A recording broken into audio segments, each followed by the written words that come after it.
हरियाणा में primary school के बच्चों का भी अब इंतजार खत्म होने जा रहा है, क्योंकि शिक्षा मंत्री कंवरपाल गुर्जर ने ऐलान कर दिया है कि अब प्रदेश में चौथी और पांचवी के बच्चे भी स्कूल आ सकते हैं।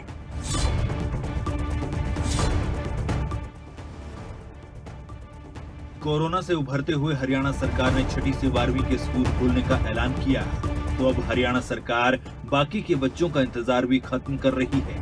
जी हाँ, देश के कई राज्यों में कोरोना प्रोटोकॉल का पालन करते हुए स्कूल खुल रहे हैं। इसी बीच हरियाणा के शिक्षा मंत्री कंवरपाल गुर्जर ने एक बड़ा ऐलान किया है। हरियाणा में 1 सितंबर से चौथी और पांचवी क्लास के बच्चों के लिए भी स्कूल खोल दिए जाएंगे। छठी से 12वीं तक की क्लासें खोली, तब मैंने आपसे कहा था कि हम इसकी समीक्षा करा रहे और जिस प्रकार की परिस्थिति है उसके हिसाब से निर्णय लेंगे। अभी जो हमारे स्कूल चल रहे हैं वो काफ़ी अच्छे चल रहे हैं, कहीं भी किसी प्रकार की कोई कंप्लेंट आई नहीं है। तो अब हमने निर्णय लिया कि चौथी और पांचवी क्लास हम 1 सितंबर से तो शुरू करने जा रहे हैं, और अगर ये सारा कुछ ठीक से चलता रहा तो फिर अगली जो क्लास है उसका निर्णय बाद में लिया जाएगा। स्कूलों में सोशल डिस्टेंस के पूर्ण प्रबंध किए गए हैं। किसी भी क्लासरूम में 20 से ज्यादा बच्चों को नहीं पढ़ाया जाएगा। सैनिटाइजेशन से लेकर कोरोना के नियमों का पूरा ध्यान रखा जाएगा। तो वहीं इस बीच सरकार कोरोना की तीसरी लहर को लेकर भी गंभीर है। जाहिर की जा रही है, लिखा जा रहा है अखबार में कि थर्ड वेव जो है वो आ सकती है, लेकिन मेरा मानना ये है कि थर्ड वेव की इंतजार नहीं कर सकते, और अगर ऐसी परिस्थितियां बढ़ती हैं तो हमारे लिए बच्चों की हेल्थ नंबर 1 पे है। हम तुरंत उस पर उसी टाइम निर्णय लेंगे। अगर कहीं भी इस प्रकार का हमें शंका जरा भी नजर आएगी तो निश्चित रूप से निर्णय लेंगे और बच्चों की हेल्थ पहले। हरियाणा सरकार कोरोना के खतरे से निपटने के साथ साथ बच्चों के भविष्य को संवारने की भी पूरी कोशिश कर रही है। हालांकि इस बीच बच्चों और उनके अभिभावकों को इस बात की पूरी छूट दी गई है कि स्कूल आना चाहें तो आ सकते हैं और नहीं आना चाहें तो उन पर किसी भी प्रकार का दबाव नहीं बनाया जाएगा। स्कूल खुलने को लेकर शिक्षा विभाग की तैयारियां भी पूरे जोरों शोरों से चल रही हैं, और अब आपके बच्चे भी स्कूल जाएंगे और जरूरी है कि वो कोरोना के नियमों की पालना करें, सोशल डिस्टेंस का ध्यान रखें और क्लास में मास्क जरूर पहने। हरियाणा में जहां जेजेपी ने संगठन विस्तार किया है, तो वो पार्टी नई सक्रिय सदस्य बनाने के लिए एक अभियान की शुरुआत कर रही है। इस अभियान के तहत 45,000 से ज्यादा सक्रिय सदस्य बनाए जाएंगे।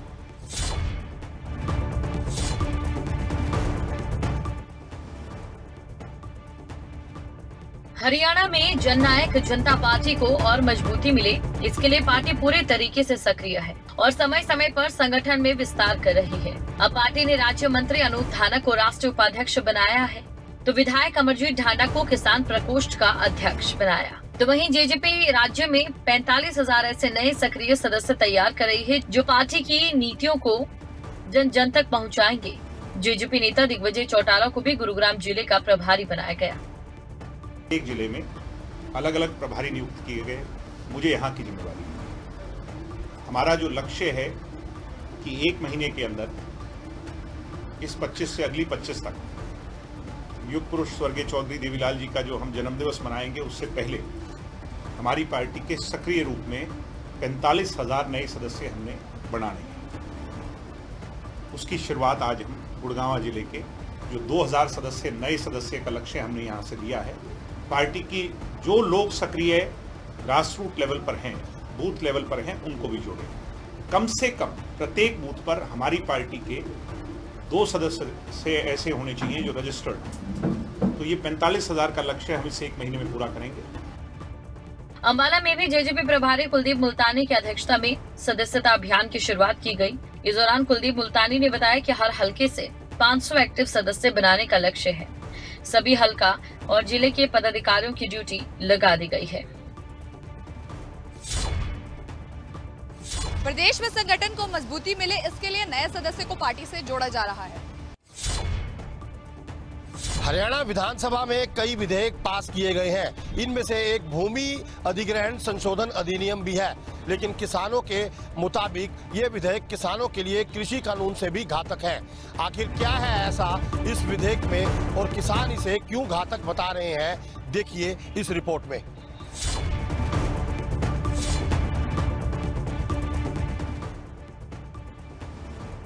विधानसभा के मॉनसून सत्र में हरियाणा सरकार ने भूमि अधिग्रहण कानून में बड़ा संशोधन किया है। नए संशोधन के तहत अब पीपीपी मोड पर भी भूमि अधिग्रहण के लिए सरकार को न तो किसानों की सहमति की जरूरत होगी और न ही 48 घंटे पहले किसानों को नोटिस देने की जरूरत होगी। इस संशोधन की बाद से ही किसानों को उनकी जमीन के जाने का डर सताने लगा है।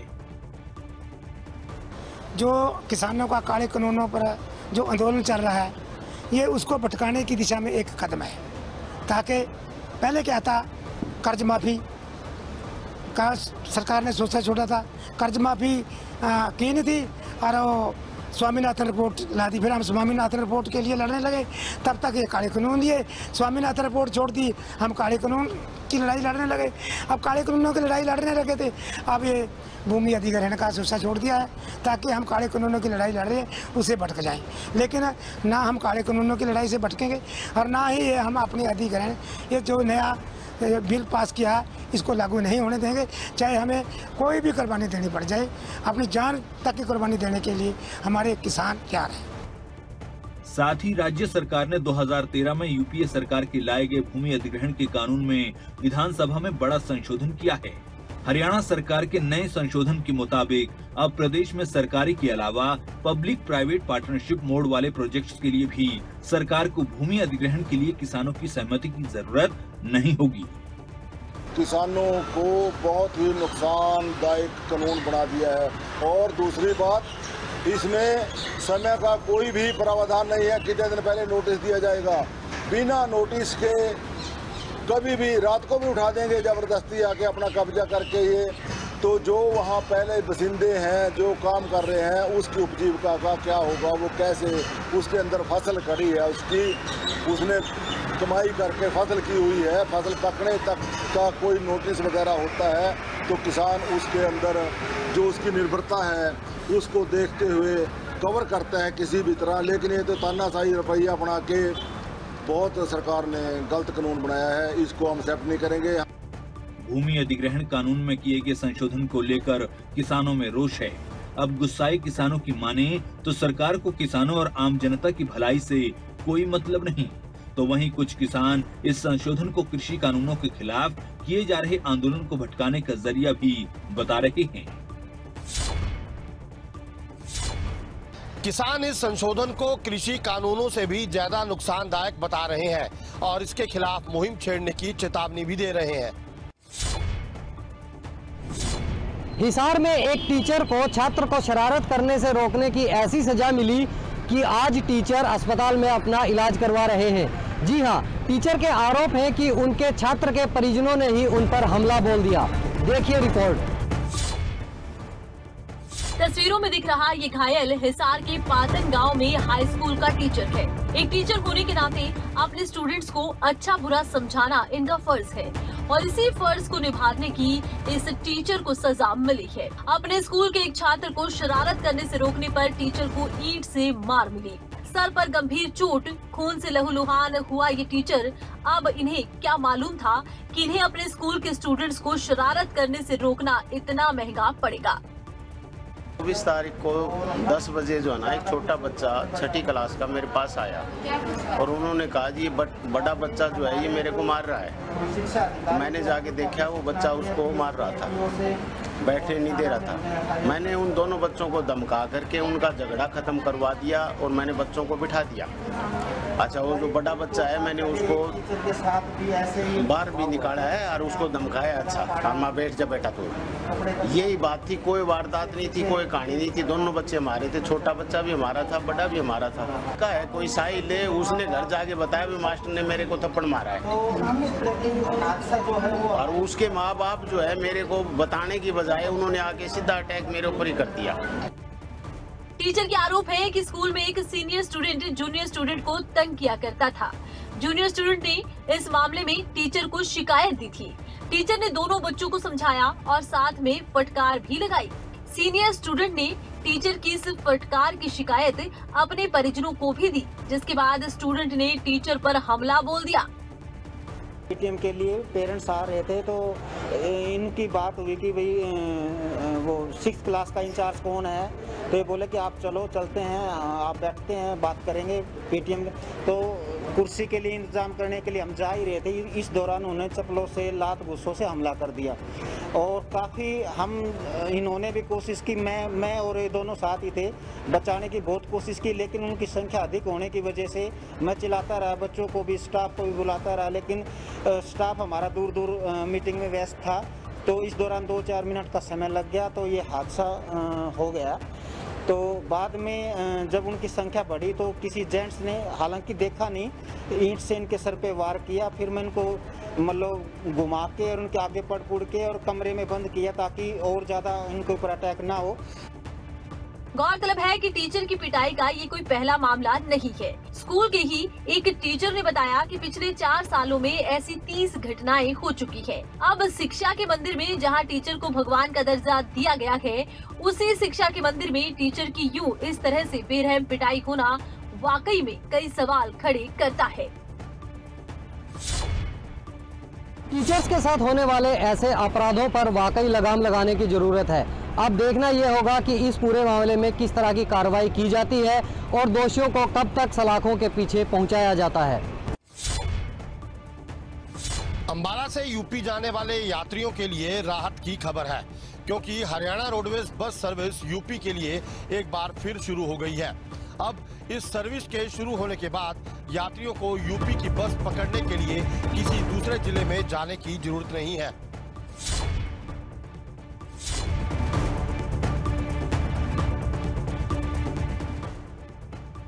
कोरोना के चलते अंबाला में बंद हुई हरियाणा रोडवेज की बस सर्विस यूपी से शुरू हो गई है। कोरोना के खतरे को देखते हुए अंबाला से यूपी की ओर जाने वाली बसों को रोक दिया गया था, लेकिन परिवहन विभाग के आदेशों के बाद अंबाला से उत्तर प्रदेश रूट पर बसें चलनी शुरू हुई। पहले चरण में अंबाला से यूपी के लिए 25 बसें चलाई गई। ये कोरोना के कारण 3 महीने से बसें बंद पड़ी थी यूपी की। अब हमें प्राइवेट जाना पड़ता था तो उसमें किराया भी डबल लगता था और समय भी बहुत लगता था, बसें चेंज करनी पड़ती थी। अब यूपी के लिए बस चल गई अंबाला से सीधी, अब हमें बहुत फायदा हुआ है।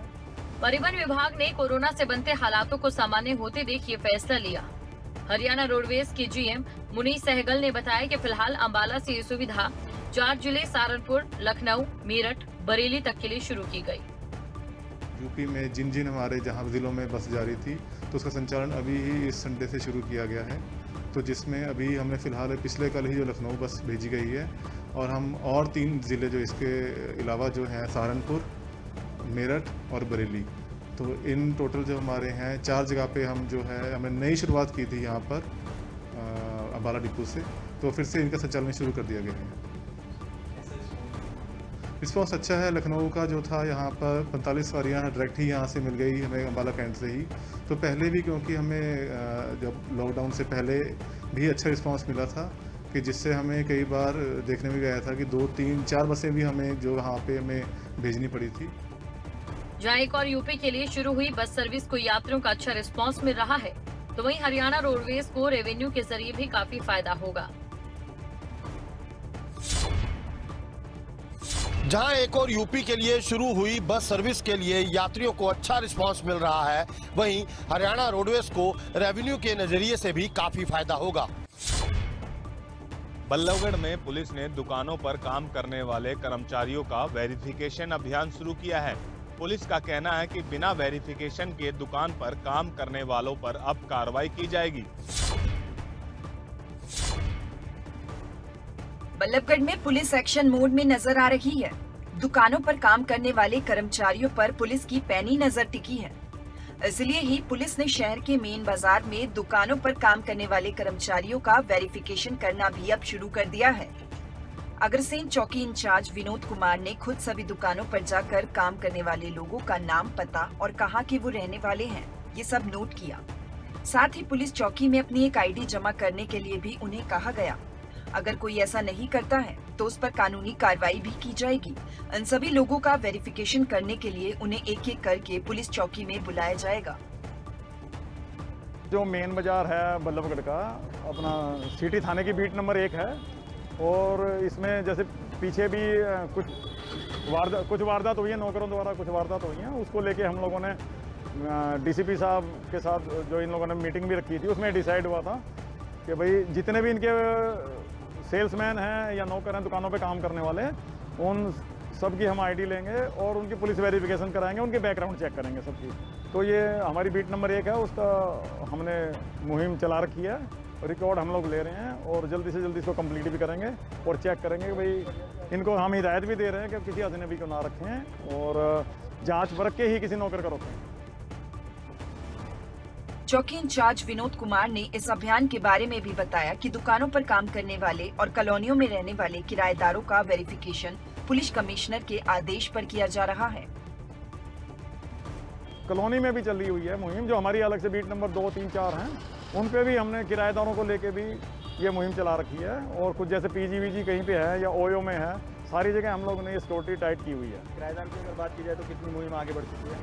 किराएदारों में हम अपने जो ना बीट में काफ़ी हद तक हम लोगों ने काम किया है, पूछताछ की है कहाँ पे किस किस के घर में किराएदार हैं और उनसे हमने आईडी के बारे में बात की, उनको जागरूकता भी दी है। मीडिया के माध्यम से कोई मैसेज देना चाहोगे? मीडिया के माध्यम से ये मैसेज है कि जो भी मेन मार्केट जैसे हमारे एरिया में है बीट नंबर 1 में, तो किसी को भी बिना जान पहचान के ना रखें और रेफरेंस से अगर रखें तो उसकी आईडी लें और पीछे से उसकी बैकग्राउंड जानने के लिए हमारी सहायता लें और उनकी पुलिस वेरिफिकेशन के लिए हमारी सहायता लें। वहीं पुलिस का कहना है कि जिस तरह से बाजारों में दुकान पर काम करने वाले लोगों से जुड़ी घटनाएं सामने आ रही हैं, उसी को ध्यान में रखते हुए दुकान पर काम करने वाले लोगों का रिकॉर्ड भी रखने के लिए और उनका बैकग्राउंड क्या है ये जानने के लिए ये मुहिम चलाई गई है। दरअसल बढ़ते हुए अपराध को देखते हुए पुलिस ने ये अभियान शुरू किया है। पुलिस ने दुकानदारों से भी अपील की है कि कोई भी बिना वेरिफिकेशन के किसी को भी दुकान पर ना रखे। नूह में डायल 112 की ईवीआर गाड़ी पर तैनात पुलिस कर्मचारियों पर कुछ बदमाशों ने अचानक हमला कर दिया। हमले में बदमाशों ने एक पुलिसकर्मी की वर्दी तक फाड़ दी। इस दौरान पुलिस ने एक बदमाश को बाइक समेत दबोच लिया। नूह में बदमाशों के हौसले इतने बुलंद हो चुके हैं कि पुलिस वालों पर भी हमला करने से वो बाज नहीं आ रही। दरअसल पुलिसकर्मी नीरज और जफरू ने बताया कि वो फुसेता गांव से नहेदा गांव की तरफ जा रहे थे। इस दौरान बुलेट बाइक पर सवार 3 युवकों ने उनकी गाड़ी को कई बार टक्कर मारी। जब उन्होंने गाड़ी को रोका तो बदमाशों ने पुलिस कर्मियों पर हमला कर दिया। विरोध करने पर उक्त लोगों ने गाड़ी के चालक नीरज को देसी कट्टे का बट मारा और जान से मारने की धमकी दी। एक पुलिसकर्मी की वर्दी तक फाड़ दी गई।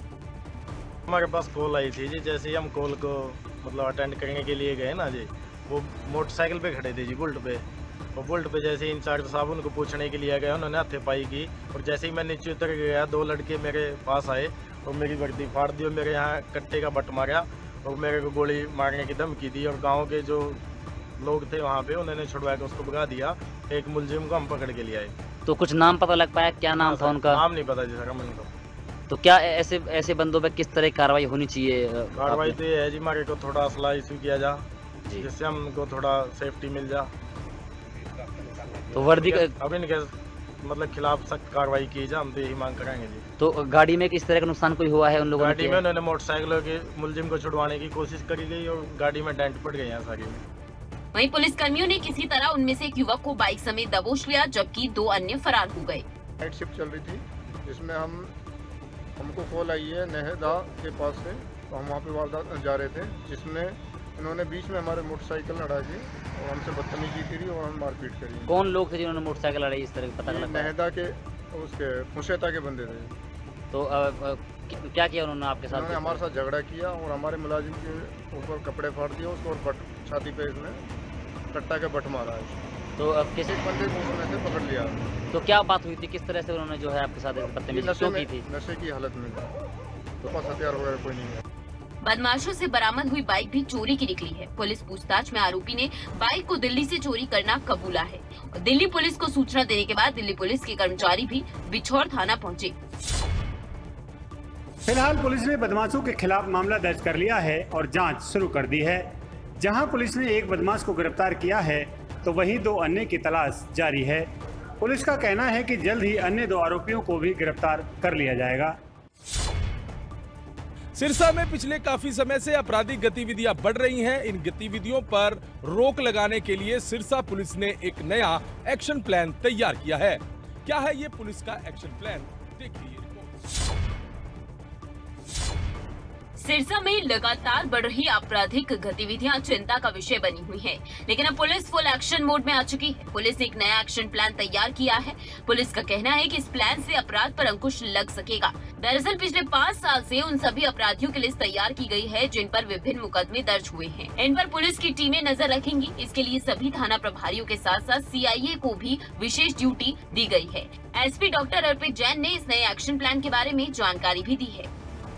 5 वर्षों में जिन्होंने भी चोरी, स्नैचिंग, डकैती या जो गृह बंधन का होता है, बर्गलरी उन्होंने की है, ऐसे जो भी अपराधी हैं उनका हमने थाना वाइज एक लिस्ट तैयार की है और उन पे कितने मुकदमे दर्ज हैं पुराने और अभी क्या स्टेटस है। कुछ जेल में होंगे, कुछ बरी हो गए होंगे, कुछ बेल पे होंगे, पेरोल पे होंगे, तो सारा एक वो तैयार किया गया है।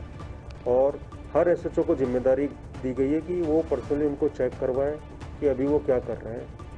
तो इससे एक हमारा तरीका है उनको मॉनिटर करने का।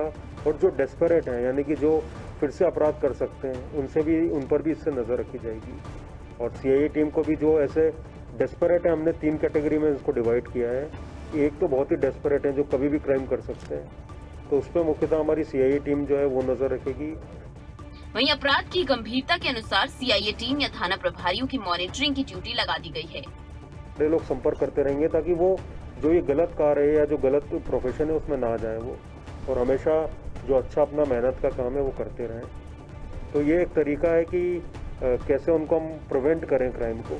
एक तो होता है कि डिटेक्शन करना अगर कोई क्राइम हो जाता है, बट ये हमारा प्रिवेंटिव अप्रोच है कि हम किसी क्राइम को होने से कैसे रोक पाएँ।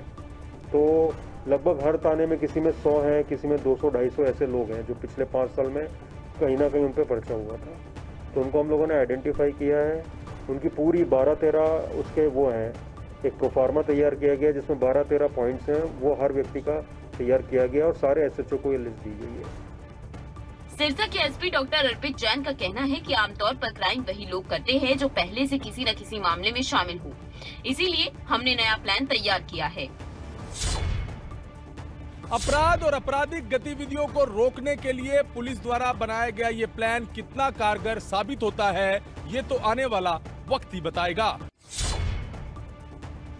भिवानी में छोटी सरकार पर हुए हमले में अब नया मोड़ आया है। आरोपित राम अवतार का परिवार अब सामने आया है। राम अवतार के परिवार का आरोप है कि नगर परिषद के चेयरमैन ने उनके घर पर आकर हमला बोला और पुलिस इस मामले में लापरवाही बरत रही है। भिवानी से सामने आई ये तस्वीरें आपको याद होंगी। इन तस्वीरों के सामने आने के बाद सुरक्षा व्यवस्था को लेकर, भू माफियाओं के गुंडाराज को लेकर कई तरह के सवाल उठे थे। घटना के बाद आरोपी राम अवतार फरार है। वही राम अवतार के फरार होने के बाद अब उसके परिजन सामने आए हैं। राम अवतार के परिजनों ने नगर परिषद चेयरमैन, वाइस चेयरमैन समेत पार्षद और ठेकेदार पर कई आरोप लगाए हैं। 9-10 बजे के पास फोन आया कि चेयरमैन साहब का क्या आओ यहाँ पर बात करेंगे, तो अकेले बात करते करते बाहर चले गए और हमें तो कुछ पता भी नहीं। घर पर आने के बाद ही पता चला कि क्या वारदात हुई है। वहाँ जाते ही उनके साथ मार पिटाई हुई और पीछे से छोटे वाला लड़का गया, तो उन्होंने देखा कि पापा की पीट रही, तो उन्होंने उन्हीं के हथियार खोस कर और अपने पापा जी को और खुद को बचाया जी। उसके बाद से हमें पता भी नहीं कहाँ पर हैं वो, कुछ ठीक है या कुछ हो गया, घर पर कुछ पता नहीं है। और लेडीज एकली हैं घर पर जी, और उनको पता नहीं पुलिस है या गुंडे हैं, सारी रात तंग करते हैं जी, गली में चक्कर काट काट कर।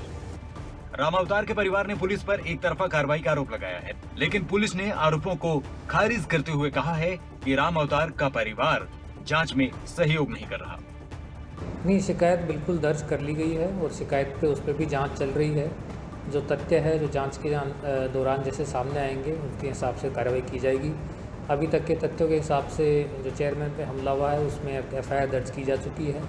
दूसरा पक्ष अभी तक हमारे सामने नहीं आया है, न शामिल जांच हुआ है, इसलिए उनकी जांच अभी तक पेंडिंग है। यदि वो हमारे सामने आते हैं तो उनकी जांच पे भी कार्रवाई करके आगे की कार्रवाई की जाएगी। FIR के अंदर जैसे 2 लोगों के नाम दिए गए हैं, साथ में अन्य लोगों के 20-25 लोगों के नाम लिखवाए गए हैं। परंतु वो इन्वेस्टिगेशन का विषय है कि उसमें कितने लोग शामिल थे और कौन कौन साजिश में शामिल थे और कौन कौन एक्चुअल मारने पीटने में शामिल थे। बता दें कि 18 अगस्त को भिवानी नगर परिषद चेयरमैन, वाइस चेयरमैन, पार्षद और ठेकेदार की पिटाई का वीडियो सामने आया था, जिसमें ठेकेदार राम अवतार को आरोपी ठहराया गया। भिवानी में सालों पहले 6 करोड़ रुपए के विकास कार्यों की पेमेंट को लेकर विवाद चल रहा था। दोनों पक्ष एक दूसरे पर गंभीर आरोप लगा रहे हैं। फिलहाल आरोपित राम अवतार फरार है और उसका परिवार इस बीच बेबस और लाचार है।